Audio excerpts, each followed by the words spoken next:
Hello and welcome. Welcome to our question and answer session with Professor Stephanie McCarter. I'm Cora Fox, and I'm an associate professor in the English department here at Arizona State, for those of you who don't know me. And I teach early modern literature, and also I teach in an area, an interdisciplinary area called the health humanities. But today I'm here because I'm also teaching. I work in intertextuality studies, and I'm teaching a course in the English department called Ancient Greek and Roman Sources for English Literature. And we are reading Professor McCarter's translation in that course.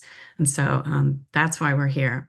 So I will just get started with a few brief remarks. We are so excited to be hosting Stephanie McCarter, who is the first woman to publish a major translation of Ovid's poem, Metamorphoses, in over 60 years. It was published in 2022 by Penguin Books, and here it is. I'm just going to hold it up. That's it. Oh, see? All right, well, there it is. And it received the Harold Morton Landon Translation Award from the Academy of American Poets, and it was also included in the New Yorker's Best Books of 2022. Pretty exciting for a translation of an ancient work. So the students in the literature program of the English department have this option to take this course called Ancient Greek and Roman Sources. And this course prepares them for reading many works in English that draw on the myths of these ancient cultures. And there's no place where those myths are so insistently collected and reflected upon than Ovid's Metamorphoses. So we've been reading Professor McCarter's translation and discussing the major myths the poem retells, and sometimes tells for the first time. As part of the poem's broad thematic and often philosophical speculation on change, on metamorphosis, as the prime force within the material world of nature and the environment, and also the immaterial worlds of human social relations, politics, and identity. Professor McCarter has agreed to join us and take these prepared questions from students in the class. And then we hope to have time to open up the webinar to questions from others at the end. So feel free to use the Q&A button at the bottom to submit your questions, and I'll do my best to see if I can address those to Professor McCarter at the end. So just a brief introduction. Professor McCarter she's professor of classics at the University of the South in Sewanee, Tennessee. She has also published verse translations of Horace's Epodes and Odes through the University of Oklahoma Press in 2020. And she's currently at work on a new translation of Catullus and many other projects, which I hope she'll tell us more about when we ask some of those questions that lead in those directions. But it includes a return to Ovid, just to give you a little teaser. She's published widely in both academic journals and also in more popular venues. And she publishes often on many of the urgent issues we hope will become part of the discussion today. And so we're very happy and honored to have her here.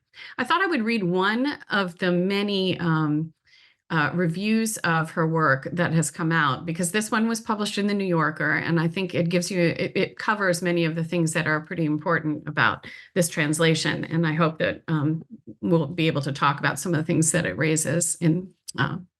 So this is Daniel Mendelsohn writing in the New Yorker, and he says, McCarter confronts the tricky issues associated with both the poet and his epic, not only in her forthright introduction, but in the translation itself, where, like an art restorer removing decades of brown varnish from an old master, she strips away a number of inaccuracies and embellishments that have accreted in translations over the decades and centuries, obscuring the sense of certain passages, particularly those portraying women and sexual violence. McCarter's translation reproduces Ovid's speed and clarity. Even better, she's alert to many of the sparkling verbal effects for which the poet was famous in his own time. If you didn't know she was writing about the concerns of someone who died 20 centuries ago, you'd think her subject was still alive. And that's, I think, a lovely review. And we've had that experience of reading it in the classroom for sure. So welcome, Professor McCarter. We're so glad to have you here. Thank you. I'm so pleased. Great. Would you like to say a few words, or should we open it up to your questions? Well, just thank you so much for the invitation and letting me come and speak to your class, for your interest in what I might have to say about my process. And but I think opening it up to questions would be great, so we can start digging in. Great. Okay. Our first question is a question that a number of students had, and it is read by Lourdes. Lourdes, are you here? Hello. Hello. The question I have for you today was written by Christopher, and it says, in your introductory notes on the translation, you speak on striking a balance between two goals in the text, creating an accessible translation and remaining true to the sense of the original Latin. Were there any points in which you felt it was necessary to sacrifice either goal for the sake of the other? For instance, was the decision to divide the poem out by myth rather than presenting it as a continuous text a negotiation of those goals? As a translator and a scholar, how do you navigate instances in which these values appear to be at cross purposes? Well, thank you. I mean, so here I would say that Ovid did me some favors in terms of creating an epic that I could very easily render into accessible English. Ovid is, I think, one of the most accessible poets from the ancient world. His Latin is, it's not heavily archaic. He uses crystal clear language most of the time. His meter is also aids in clarity. So it was great for me because I didn't feel this pressure to write in a really archaizing, distancing kind of style. And so it translated well, I think, into in sort of contemporary English, which is what I wanted to go for. That was a really deliberate choice on my part because I never wanted to sort of move towards overly flowery language. And this was especially true and important, I think, in the scenes of sexual violence. Like I just needed to keep my language as crystal clear as possible. And so I felt like I was doing right by Ovid too in doing that, because his language in those moments is also really crystal clear. So generally speaking, I felt like I was able to stay true to Ovid's poetics while also being accessible. But yes, there are examples of me doing things in the service of accessibility. And I think it's very astute to bring up the fact that I divide the poem into episodes.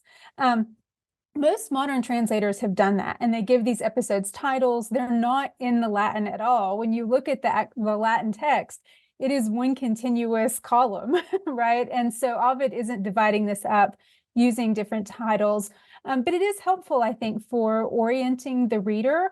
I often think of the poem as a labyrinth, and there were moments when I thought of myself as Ariadne trying to help the reader through. And so some of that signposting I was doing through the titles was meant to be helpful. Mine is a little bit, if you look at it, it's a little bit more broken up than some other translators. So it actually, each episode starts on a new page, and it has a pretty big title up here. And I think maybe some classicists have been a bit taken aback by that, because it is, it's a continuous poem, and so that does break it up. But I was having an interview, I guess about a year ago, with Tony Luzzi from the Brooklyn Rail, and he was saying to me that he actually found it was helpful to bring his attention to some tales that he had not really noticed before. So one of these, which he pointed out, was after Niobe's children have all been killed by Diana and Apollo. We're told that one of the only people who actually mourn for her is Pelops. Pelops's father cut him up and served him to the gods. So his dad's impiety almost caused his destruction. Yet he can mourn for this woman whose impiety causes the destruction of her children. And it's a really poignant moment that he had never noticed, because the text had never kind of isolated out there in that way. So I think the way it was broken up actually does bring some of the stories to the notice of readers in a way that hasn't been before. So yes, I think that does aid accessibility. I mean, there are other small examples, well, not small. For some people, they may be very big. I mean, another example of this is the use of patronymics, which would be like, instead of saying a character's name directly, you would refer to them as the son of so-and-so or the daughter of so-and-so. It's like, I would be like the daughter of Carl, right? And you wouldn't use my actual name. And I often would keep those, for example, Pentheus in book 3, he's almost always referred to as Actaeon's son, right?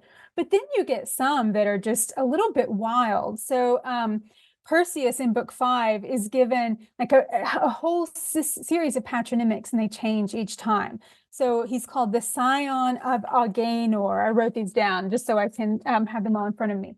The scion of Abas, the scion of Acrisius, the scion of Inachus, the scion of Lyncaeus. He's called everything except for the son of Zeus, or the son of Jupiter, which is whose son he is. But, so some of those patronymics were really hard. I felt like it was just going to cause the reader to have to work too hard. So I retained a couple of them, but then others I did kind of do away with and just refer to him as Pentheus, and I made notes. So it was this constant negotiation in that way. Another example of this, and then I'll wrap up because I don't want to go on too long, but you probably read the story of Callisto in book 2. Ovid never names her. He refers to her as Nonacrina and Parassus, which means the girl from Nonacris and the girl from Parassia. And these are two small villages in Arcadia. That would be like calling me not Stephanie, but calling me the woman from Sewanee, which would not make much sense at all, right? Especially because Sewanee is a small place that very few people have actually heard of, and that's the same with these places. So I did refer to her as Callisto. And that's an example where I think Ovid is trying to be really playful, and he's demanding that his readers sort of draw upon their encyclopedic knowledge of mythology. But modern people don't have an encyclopedic knowledge of mythology. And so I was really trying to negotiate, like, when do I lean towards these sort of very learned demands that Ovid makes of his readers, and when do I help the readers out? So that was a constant negotiation. There are other things that I put in, even though they were going to be hard for readers. So one of my favorite moments of this is in the story of Apollo and Daphne. Apollo is likened to a Gallic hunting dog. And we don't know what a Gallic hunting dog is, but it was a Roman hunting dog. It's anachronistic for him to mention this at that moment. And a lot of translators will just take the Gallic out. So I just looked at 3 earlier today: Humphreys, Rayburn, and Melville, which were just 3 I randomly picked up. They all lose the adjective Gallic. But to me, it's actually really important because it's nodding ahead to Rome. And he does this a lot in book 1. He nods ahead to the ending, like where we're going. So he brings in lots of similes that have to do with Rome. So even though I knew readers weren't really going to know what a Gallic hunting dog was, I kept that in because I thought it was important. So, so much of this is about my own interpretation of the text. And I'm sure that other people would make different choices. But any active translation is going to cause this kind of negotiation countless times, and certainly many, many times in a 12,000 line poem. So I hope that answers that question. Yes, thank you. Yes.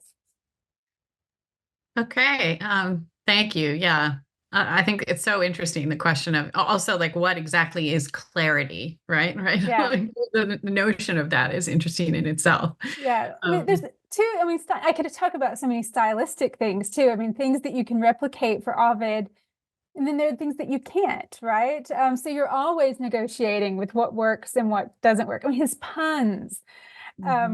Some I spent days thinking about, and I could never get them to work. And some would just come to me, and I could replicate the pun so easily.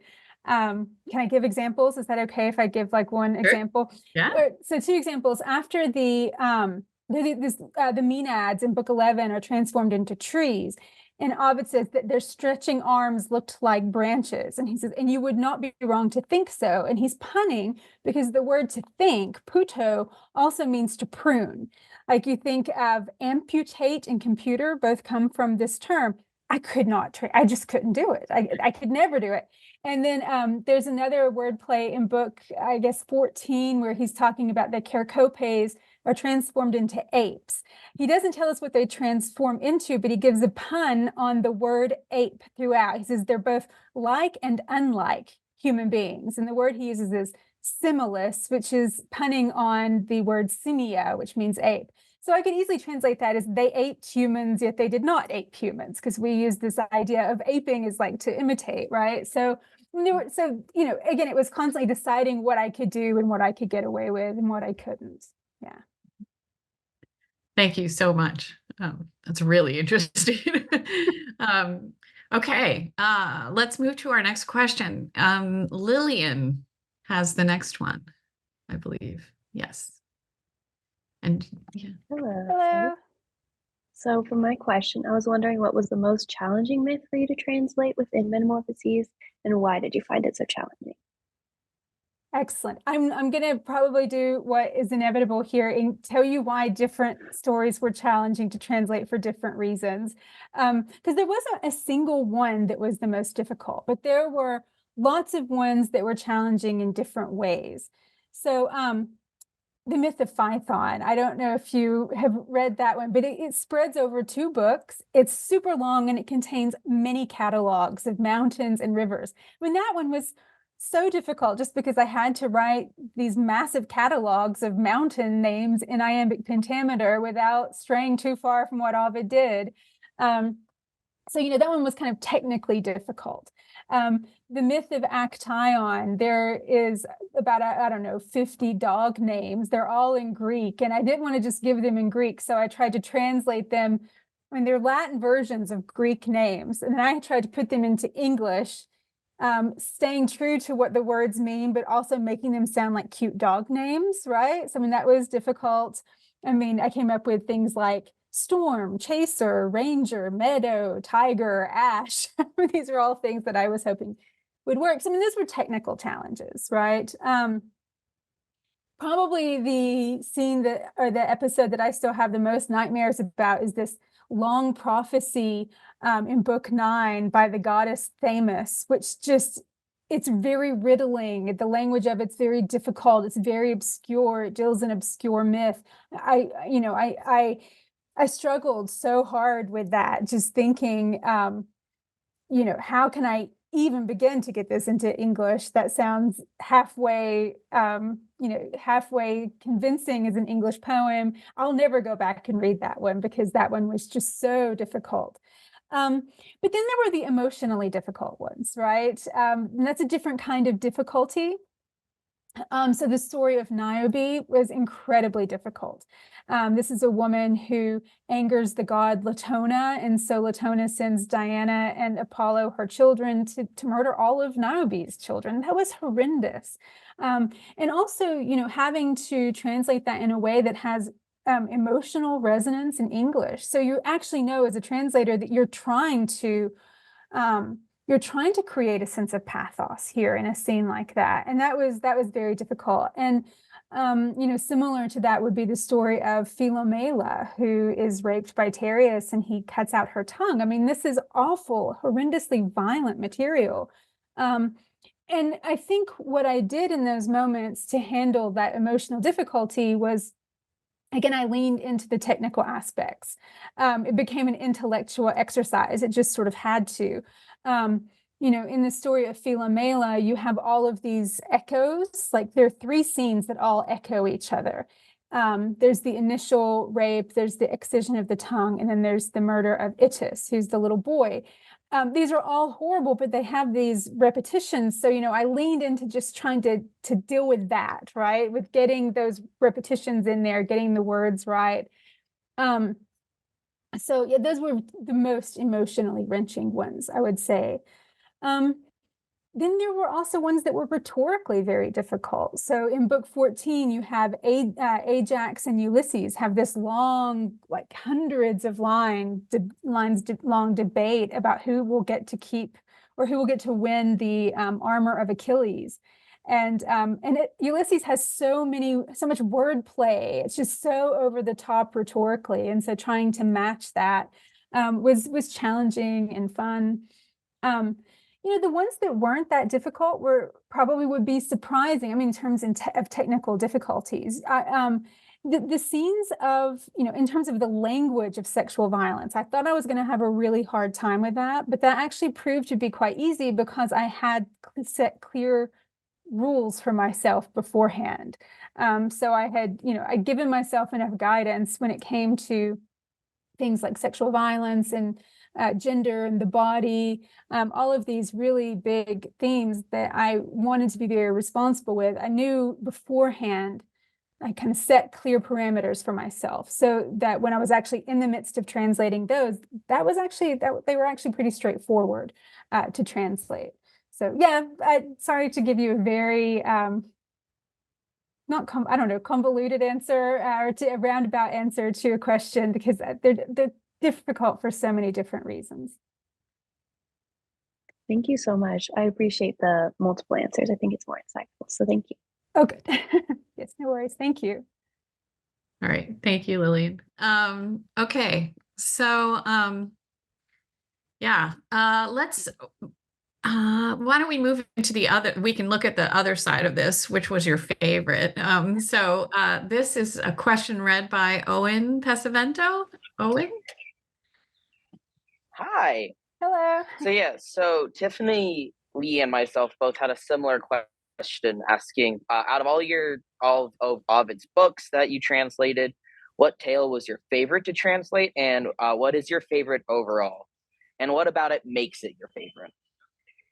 Well, I'm going to talk about which one was my favorite, and then I'm going to talk about which one was my favorite to translate, because I think those are actually two different answers.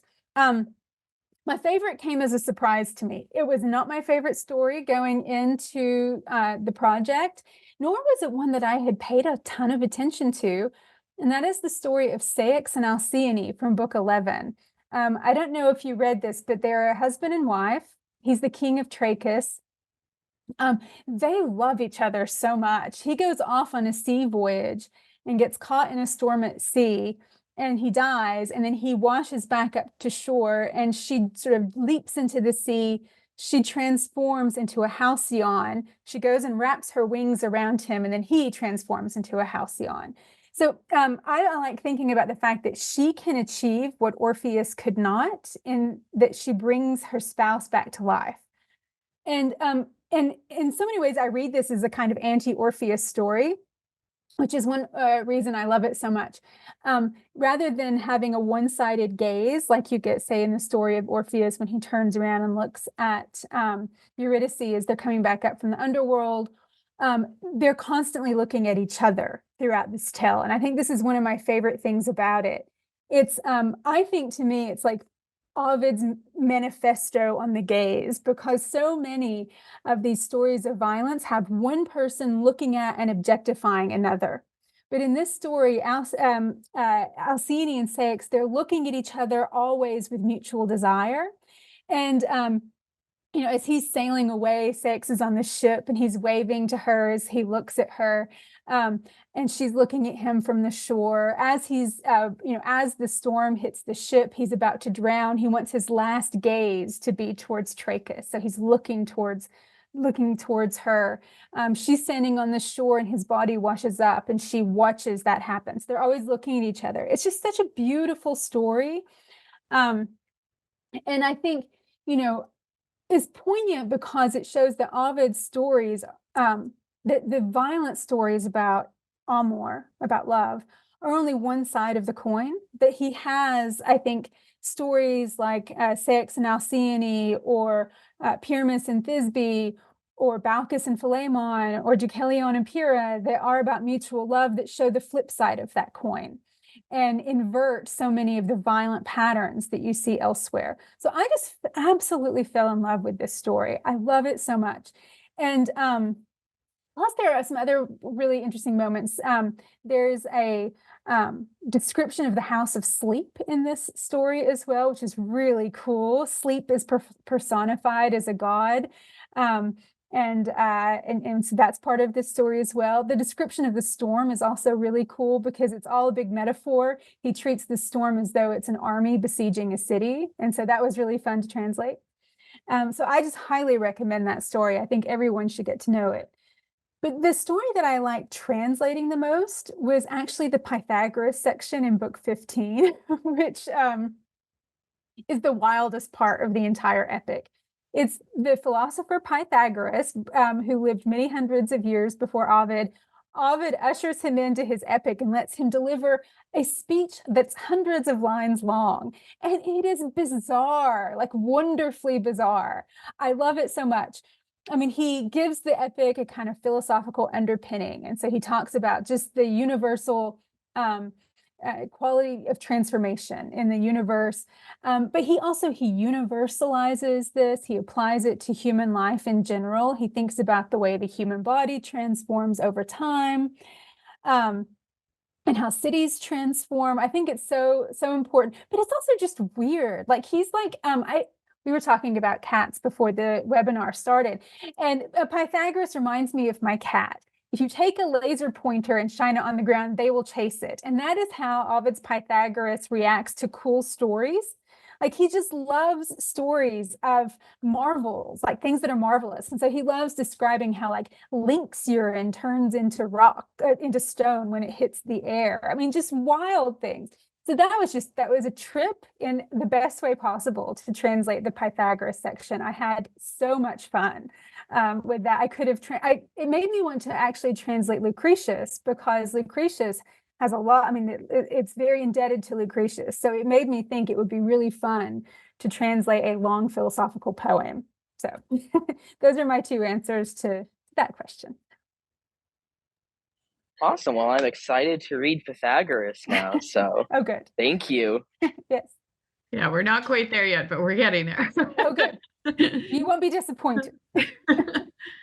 Also, it's so interesting that if you think about, you're talking about having to sort of intellectualize through some of the emotional intensity of the representations of trauma.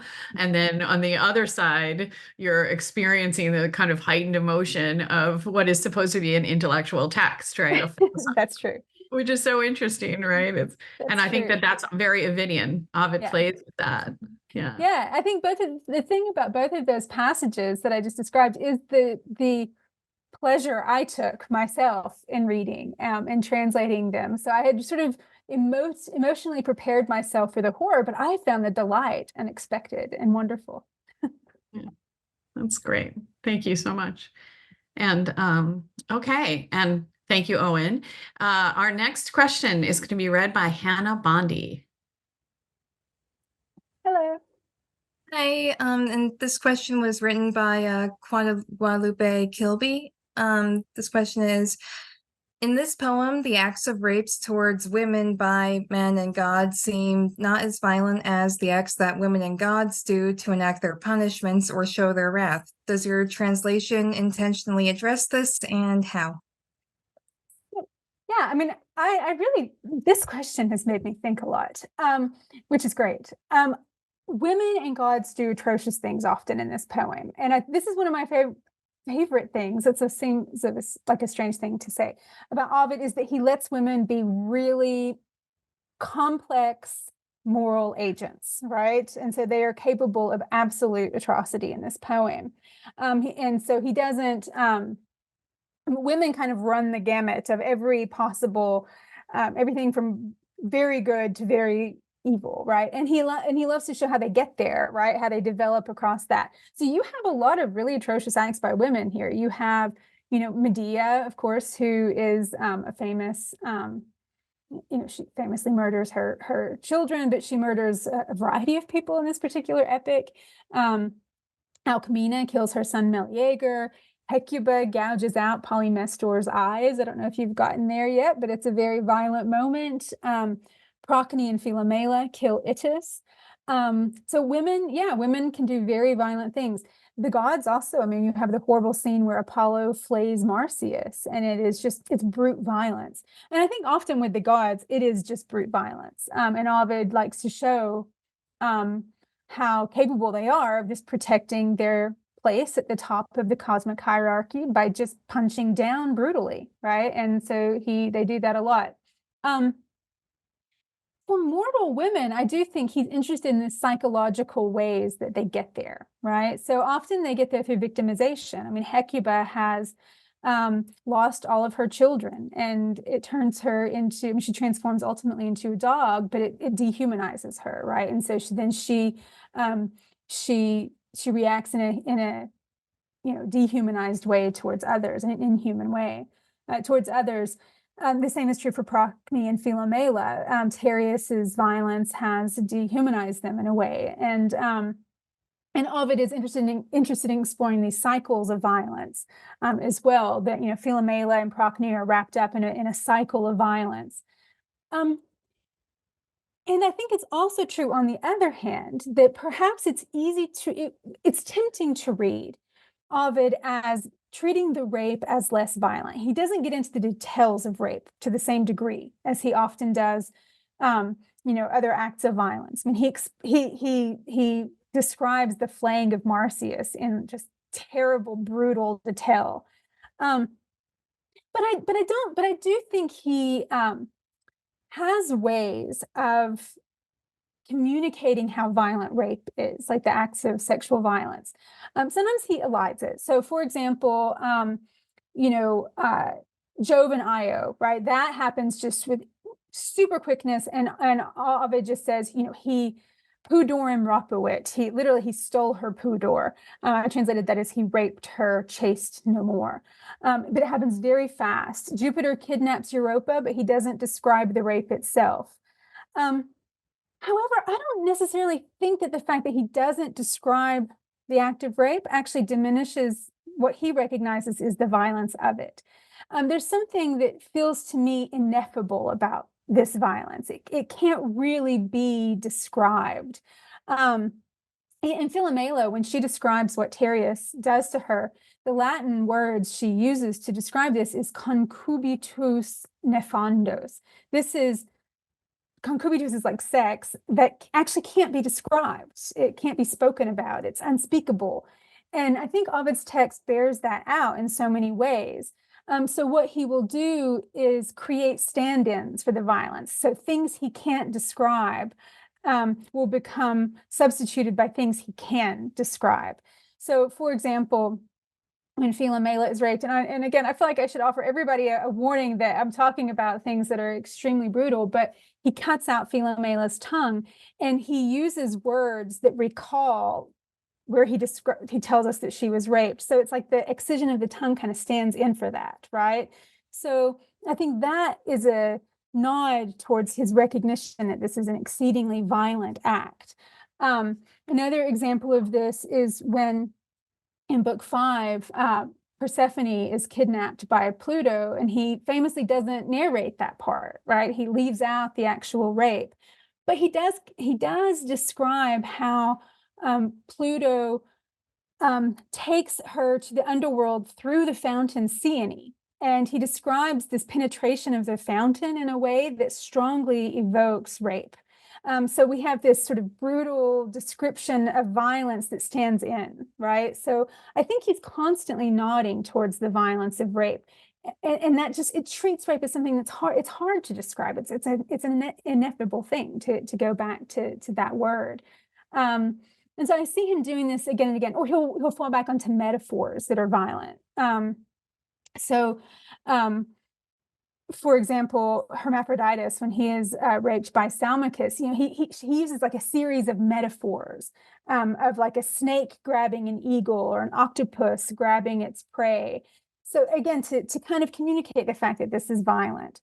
Or he'll say something like with the rape of Callisto, he will say, if you saw this, you actually wouldn't have treated her so badly, right? So, pointing out in these other ways that this is an enormously violent act. So I guess I never thought of the rapes as being less violent. I just thought of Ovid articulating their violence in different ways from the other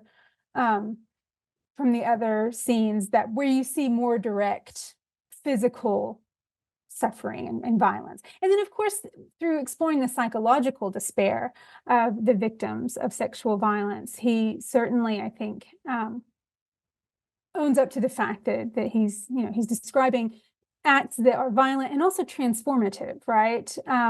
This is the thing about sexual violence, or in many of the other kinds of acts of force that he describes is that they transform people's bodies, but they also transform people's psyches. And I feel like that's coming out in all these different stories about violence that he tells. So this question really got me thinking about the ways that Ovid communicates the violence of rape, even if he doesn't always narrate the rapes themselves. That was super interesting. We've been having a lot of interesting conversations in class about this topic, and I'm going to be thinking about the whole ineffability of it for a while now. Oh, good. Well, so will I. I was glad to be prompted to deeper thought about this with the question, which is a really great question. Thank you. Yes, thank you, Hannah, and thank you to Guadalupe for writing the question too. I do think it's also interesting to think about one of the other ways that Ovid is dealing with what that unspokenness of it is, or ineffability, is the repetition, right? Yeah. So, and I think that's also an interesting way, because what exactly is repetition of something as a way of trying to confront it if you don't have the words for it. Yeah, absolutely. Yeah, I mean, with the whole series of rapes in books 1 and 2, and the way they repeat patterns, I think that invites you to see these as a kind of part of a pattern that I think nods repeatedly to the violence of the act. Mm-hmm. Yeah. Okay. Thank you, Hannah. Our next question is Mia Milinovic.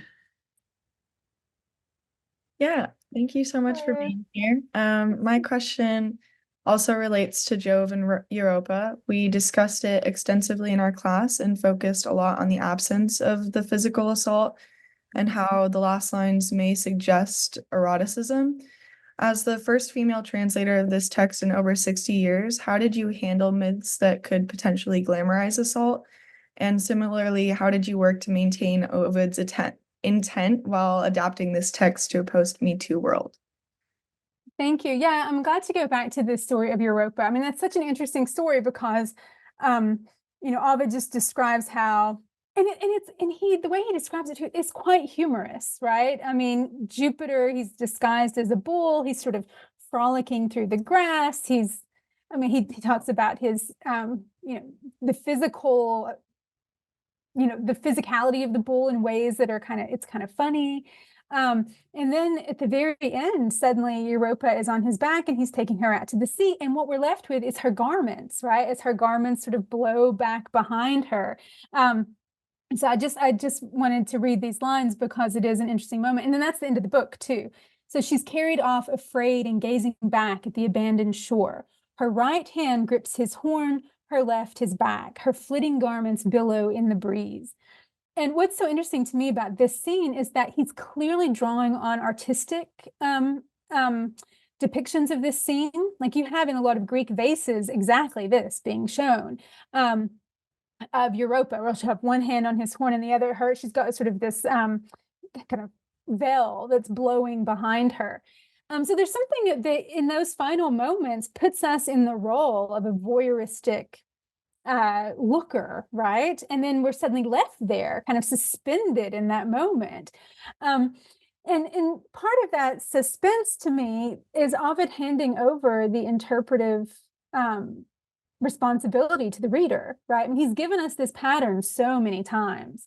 And it's left to us to fill in the blanks of that. So yeah, I mean, so I guess my thinking here is, it is tempting to see that we're left with this beautiful work of art, but also to me, like that we have to go somewhere with that. And Ovid is really good at opening up different possibilities of interpretation all the time. So for example, he'll tell us, humans, according to this story, they're created this way, but according to this story, they're created this way. He might make you lean towards one interpretation, but he doesn't tell you which one. Or the story of Arachne and Minerva's tapestries. I mean, they show two different ways of reading the epic, right? One is that that art is used to shore up power. The other is that art is used to defy power. But Ovid never tells you which tapestry is the right reading, right? And he doesn't tell you which one he aligns with. So to me, what's so great about this moment of suspense in which he leaves you at the end of book 2 is that he knows that you have different interpretive avenues you can take. And part of it is just leaving it up to you. So that's how I was thinking about the end of that. But I do struggle to think of ways in which he clearly, to me, seems to be glamorizing rape. I struggle to see that. Like, I can see how he leaves her as an art object that we're meant to gaze at. But so much of his language around sexual violence is surprisingly not glamorizing.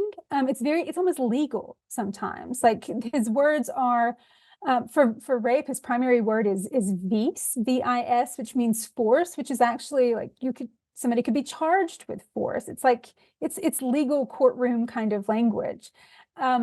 So he's not often, he doesn't use romanticizing terms very often in and of themselves. I can think of ways that translators have romanticized a lot of these scenes. Here is an example of Ovid using a very boring term that gets romanticized. So this is when he's describing Peleus's rape of Thetis in book 11. And Jupiter wants to be with Thetis, but he can't because Thetis is going to have a son who's stronger than his father. So he tells Peleus that he can go have a child with Thetis, and then Peleus rapes her, and it's clearly a rape scene. And he ties her up, he pinions her, and it's a really disturbing scene.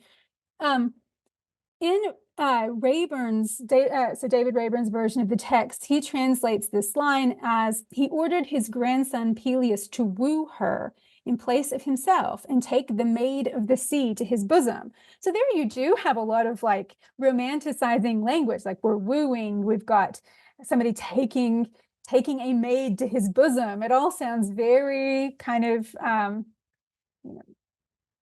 sensual or something like that. It's been made to sound that way. But if you look at Ovid's language, it's like really kind of blunt. What Ovid actually says is I translates that as, he told his grandson Peleus to take up his wishes and go into the sea virgin's embrace. And the word to go into is in plus eo. It literally means to go into. And this is a term of sexual penetration that's often used to describe, acts of animals mating with each other. There's nothing sexy about this at all. It's just blunt. And so to me, so that's an example where, I see the opposite of glamorization in that particular example. It's like, it's reducing it to its most basic, like, act of penetration possible. So so I think that perhaps there are moments where you could argue that Ovid is glamorizing, like in the story of Europa, but then there are moments where I think he does exactly the opposite, and that maybe translators have glamorized scenes that really aren't. So I don't know if that answers your question entirely, but I never felt like I was in tension with Ovid. Like, as somebody who wanted to create a text that would be useful in the post-Me Too world, I never felt like that goal was in tension with what Ovid himself was doing. I actually think Ovid serves those purposes really well himself, and writes scenes of sexual assault that don't romanticize, but that open up ways of thinking about the way that this is related to other questions of power and abuse and hierarchy and things along those lines, which are questions that, of course, we're thinking about in, the post-Me Too era. Or I hope we are. I don't know if we're talking about them as much as we were a few years ago, which is unfortunate, but yeah. Thank you. I appreciate it. Yeah. Thank you. I think it's so interesting that, I think you're right that the actual assault is often not necessarily glamorized, but there is we spend a lot of time in the course tripping over the word love, first of all. And then we also spend a lot of time focusing on how the narrative perspective shifts. And sometimes Yeah. the narrator is clearly in the position of Yeah. feeling erotic feelings towards the fleeing Yeah. victim, right? Yeah. And so in those cases, that. Yeah. That's a great, I don't mean to interrupt you. I No, apologize. please, that was the question. That's great. I mean, so I think a really great example of that is Apollo and Daphne, right? Where you, as the reader, you are forced to look at her body, right? And this is a great moment where I think, again, Ovid is putting you on an interpretive knife edge.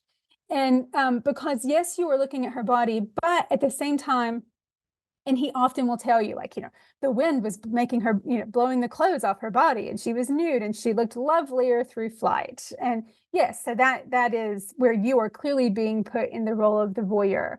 But then there are moments where he's describing her body where her body frustrates Apollo's gaze, where he's like, if only she had her hair done, right? Or if only, she didn't have these bits that were covered up, right? And one of my favorite things about that scene is that Ovid himself, as the narrator, refuses to use adjectives that feminize her in that moment.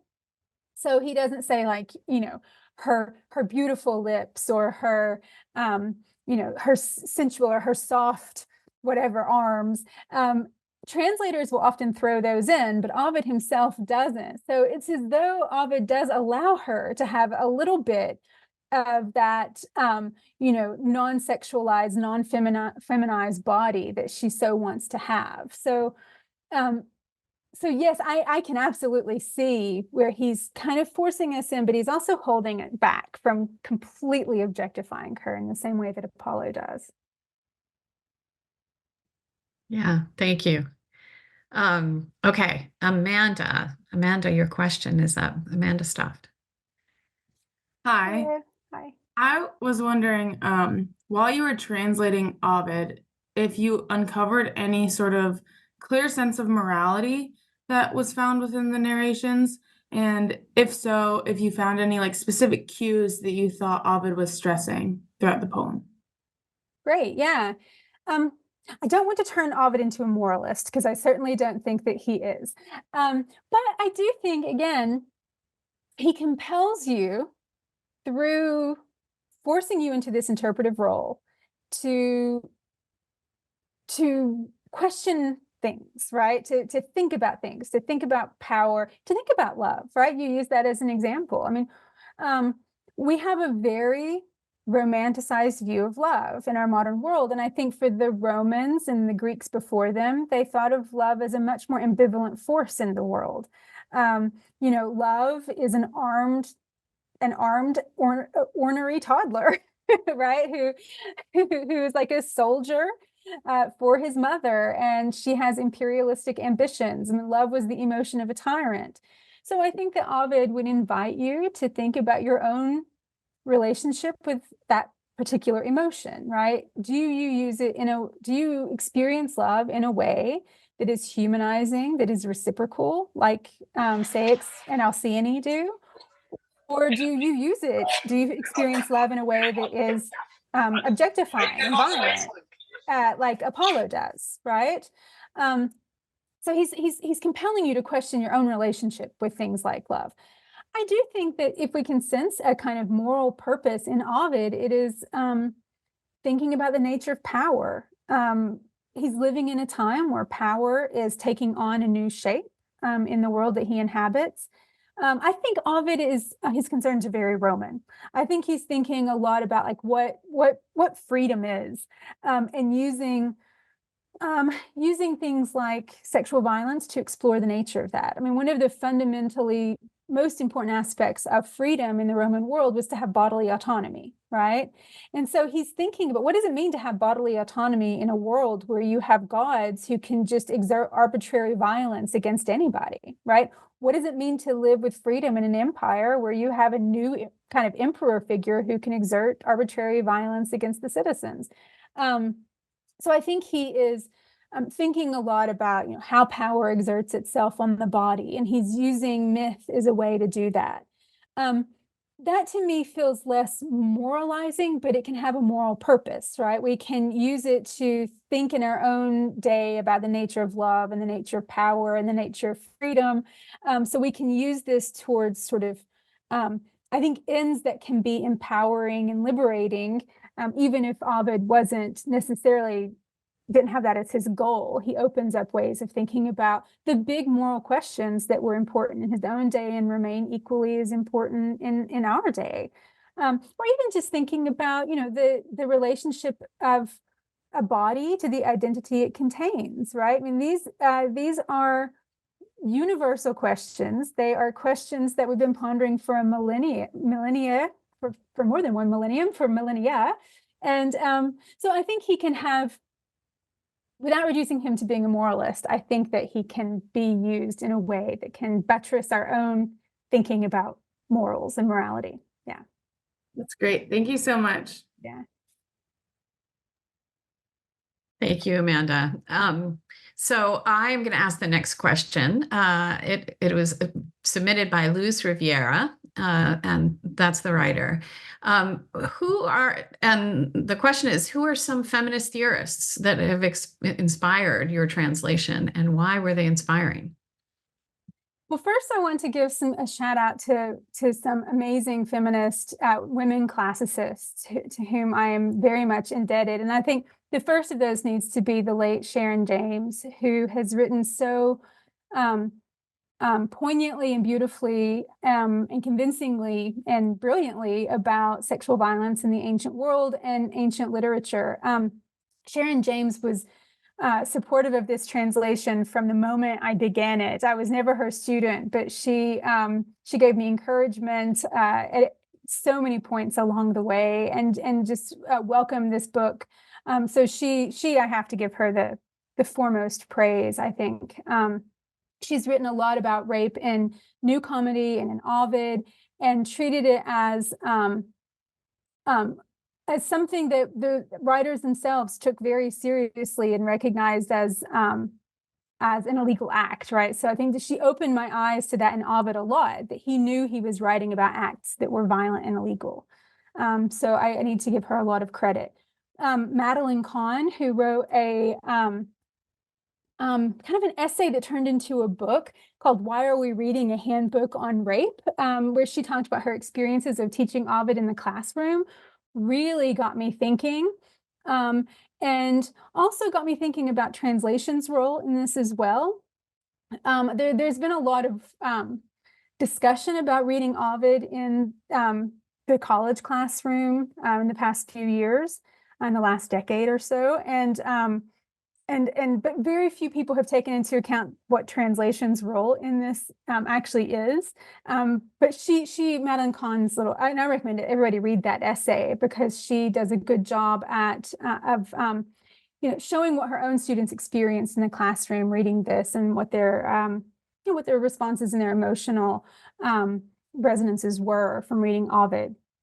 I mean, there are tons of wonderful feminist scholars whose work I am indebted to. Amy Richland, Barbara Waden-Boyd, Sarah Myers, Jessica Westerhold, Allison Keith, Patricia Johnson. I mean, I could just name so many brilliant women have written on Ovid. Helen Morales' book, Antigone Rising, came out just as I was wrapping up my translation, and I found it very illuminating. And it changed my reading of several myths, including the myth of Chimeus from book 12. And then I have to give a special shout out as well to Zola Marie Packman, who back in the 90s wrote an academic article on the euphemism of rape in translations of New Comedy, and also amongst scholars who are working on New Comedy. This article was called, Call It Rape was the title of that. That was in the 90s, and it made a huge splash then amongst feminist scholars, but it didn't seem to put a dent into the way that a lot of these translations were working. I mean, even until in translations in 2004, you had people speaking of ravishment rather than rape. But I'm super indebted to her work there. Outside the world of classics, I mean, one of my favorite feminist theorists is Kate Manne. I don't know if you've read her book called Down Girl, but she she really is very good at explaining the logic of patriarchy, which I think helped me think through what motivates a lot of these characters. So a character like Jupiter, but also a character like Juno. And when a character like, thinking about a character like Juno as well, I was really thinking about the way that power works intersectionally in the epic. So, you know, feminist theorists like Kimberly Crenshaw were really fundamentally important to me in thinking through those issues. And then there are also creative writers like Nina McLaughlin, who wrote a wonderful retelling of Ovid's Metamorphoses. You know, so many great writers are retelling these myths from feminist perspectives, and I found them very illuminating as I was translating. So I mean, a whole range of of wonderful feminist writers and scholars who I was thinking about and drawing on.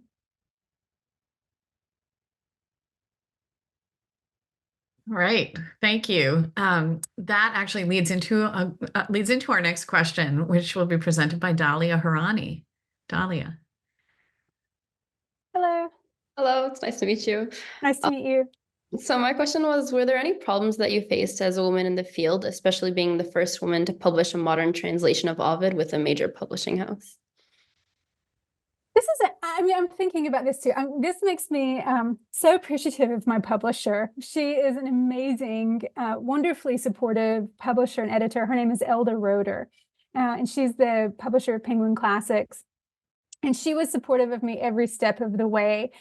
She initially reached out to me about doing the translation, and when I outlined my vision, she supported it.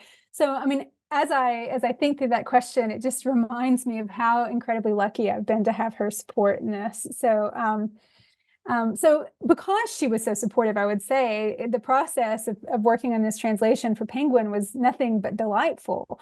I mean, from the cover art to to the formal poetry that I was working in, to my approach to rape, she was very supportive.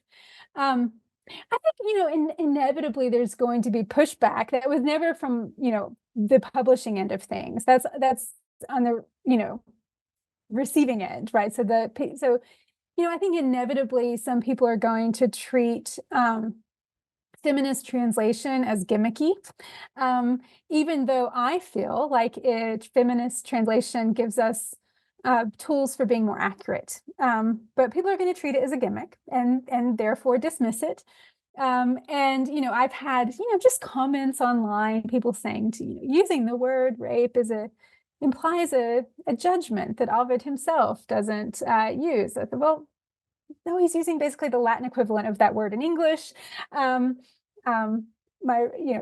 I not use the word murder because that implies a judgment as well? So, I mean, some of these I can't take that seriously, right? Because I know the Latin so well.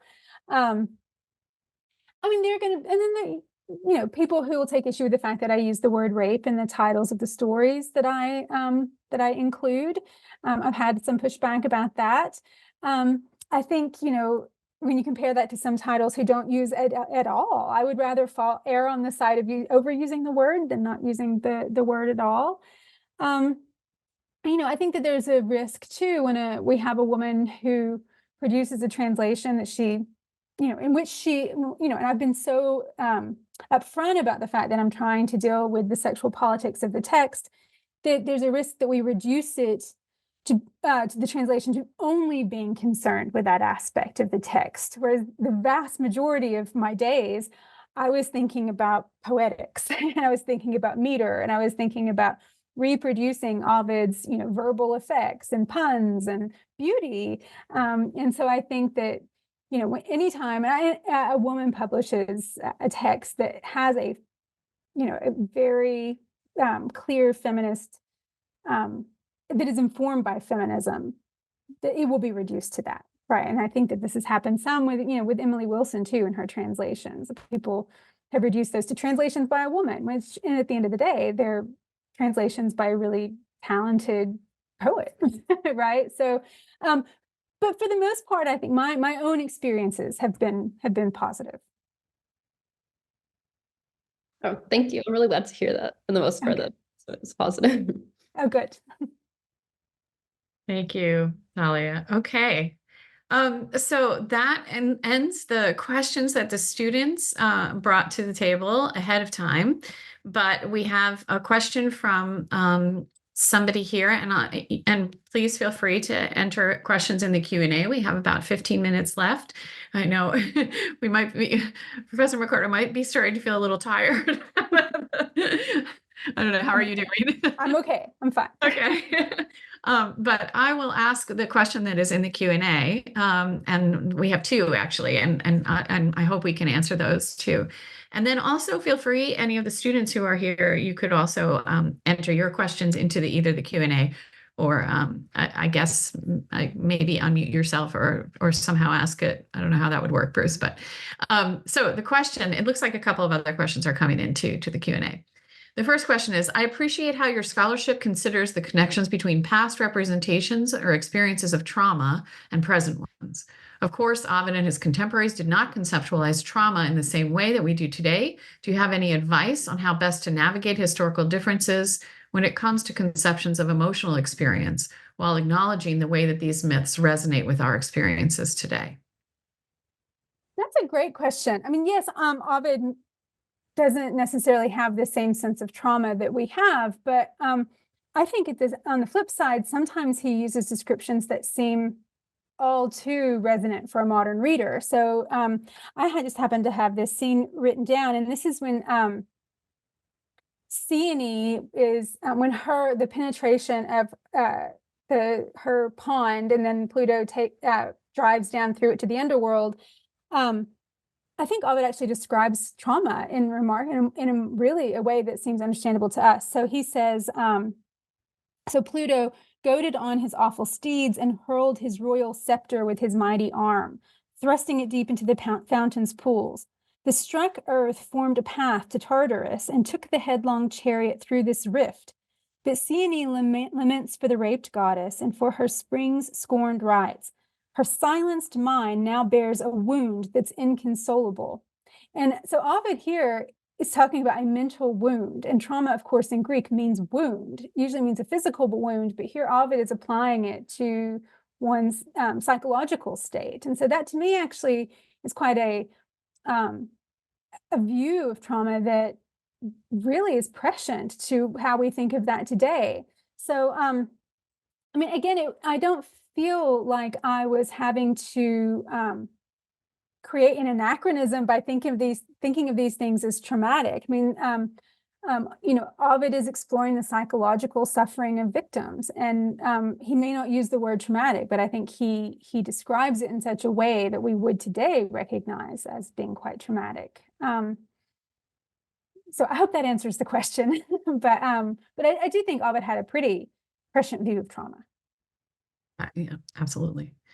I am going to ask the second question down in the Q&A just because it's a related question.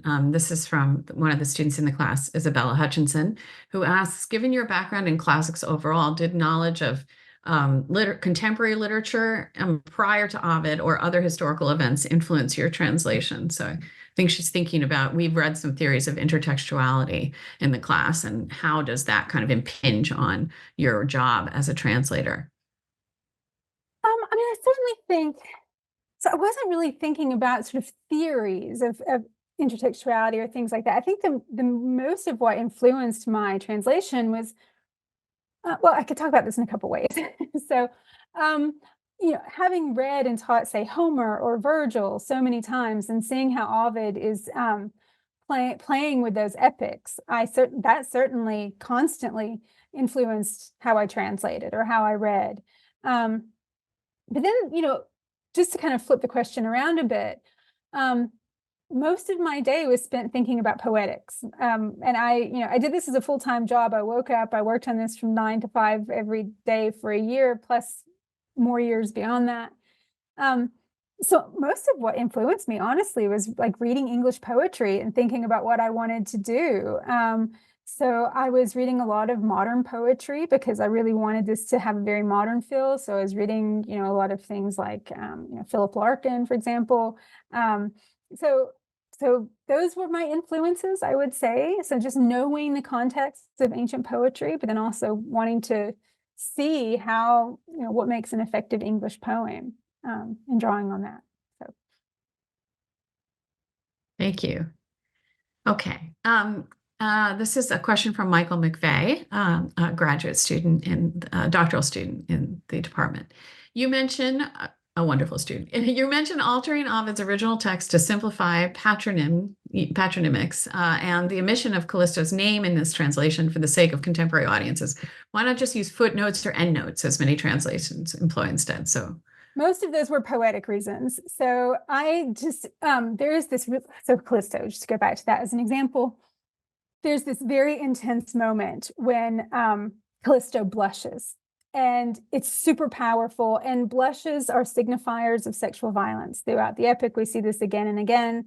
Daphne blushes, for example, and Callisto blushes. And what Ovid says is, the Parnassian girl blushed.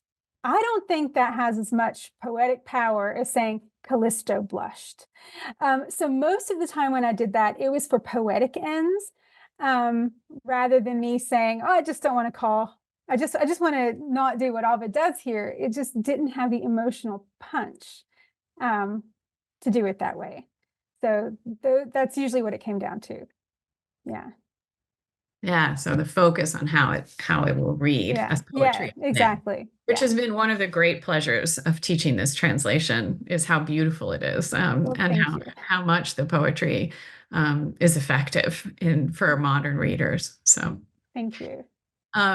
Okay, so our next question is from, and it's anonymous on here, sorry, is how did you deal with untranslatable words when you came across them while keeping with iambic pentameter? How often did they come up? Yes, I mean, so often where untranslatable things happen all the time, right? So I mean, you have these words that are hard to translate because they mean so much more than they mean in English. So one word is pietas, which we translate as piety. That works fine if you're Aeneas and you need to found a city that the gods want you to found, right? So you can translate that as piety. It works a bit more.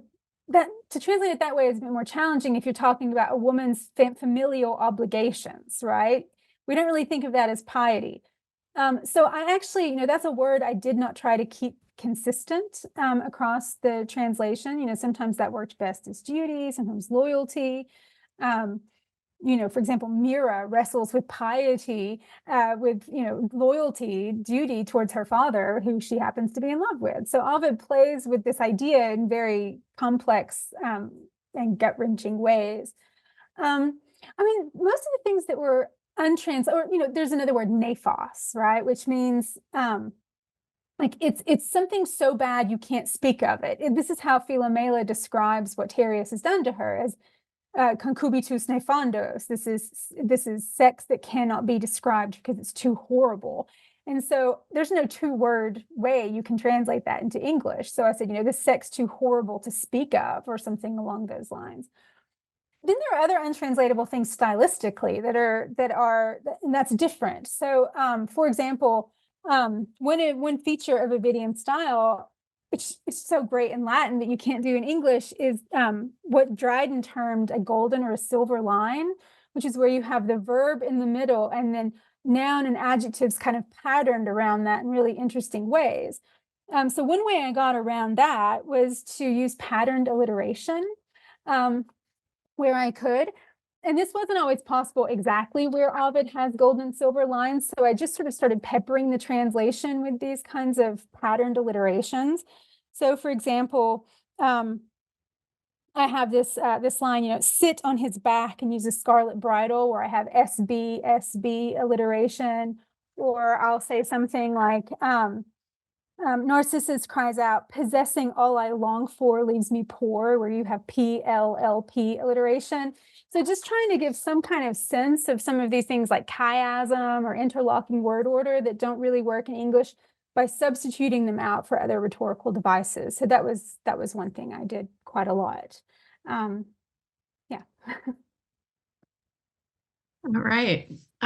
So I guess we're almost finished. So I might ask what is, I think, a difficult question for all of us to consider.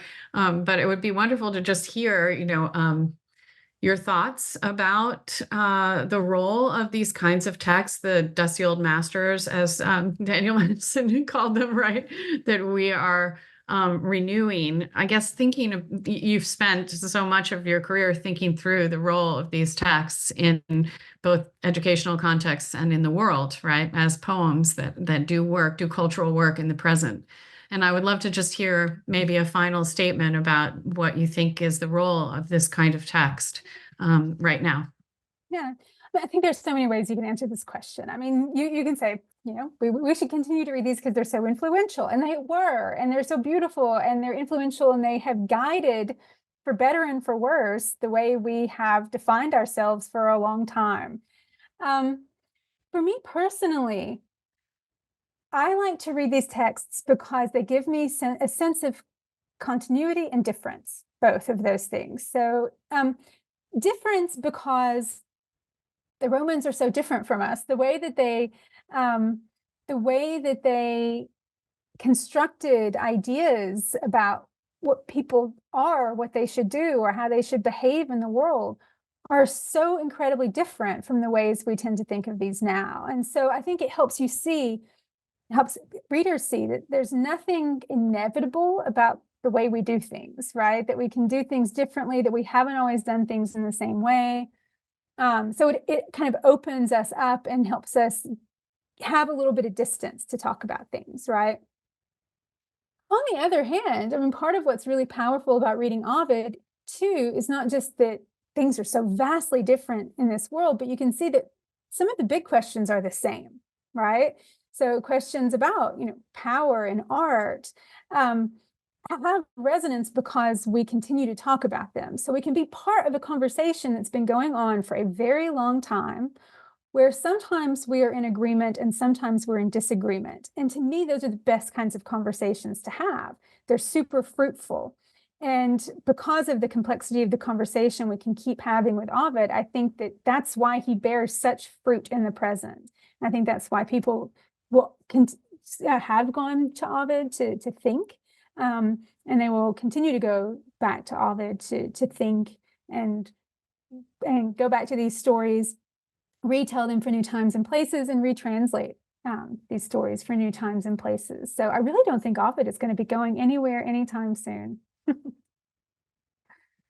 I love that notion of this kind of text as something that has that kind of complexity in the conversation, the ongoing conversation, and thinking about history as kind of the history and the accretion of meanings in literatures since it was written as part of adding to that longer human conversation about many questions. I think that's a beautiful way of thinking about the role of this poem and translations of it. So yes, so thank you so much. Do you have anything else that you'd like to? Just thank you for prodding me into deeper thought. I mean, it's one thing to spend this is a solo project, right? Translating, you feel, I wasn't even in my town. I was in Australia most of the time I was doing this, sitting alone in my dining room, working on this project. So what's so nice is to be able to bring that out and have conversations that make me think much more deeply about what I myself was engaged in. And it also gives me a real sense of the responsibility of a task like this. So thank you all for letting me talk about it, making me defend myself a bit, and for rethinking and revisiting my choices. I think also thinking about translation and this kind of scholarship, and the solitude of this kind of scholarship and translation itself as an act of generosity, right? I think thinking about it as offering access to this is also a nice way to frame the project, particularly in this case when you're focused so much on what it means for a contemporary audience. So thank you for that act of scholarly generosity in producing this. And thank you. And thank you, students, for your generosity and your participation in both the class and also this webinar, which has been wonderful experience. And so it's a really outstanding group of students, and they have brought so much of their lived experience and other kinds of expertise into the classroom. We've had conversations that have intervened into that long, millennia long conversation that this poem inspires. So thank you so much, Professor McCarter, for coming. We're so honored to have you here. And thank you, students, particularly those who you can show us your faces. Thank you for asking these great questions. Thank you. All right. Take care, everyone. Thanks, you too. Bye-bye. Bye-bye. And thank you to our audience also, to those who were listening but didn't get a chance to ask the question.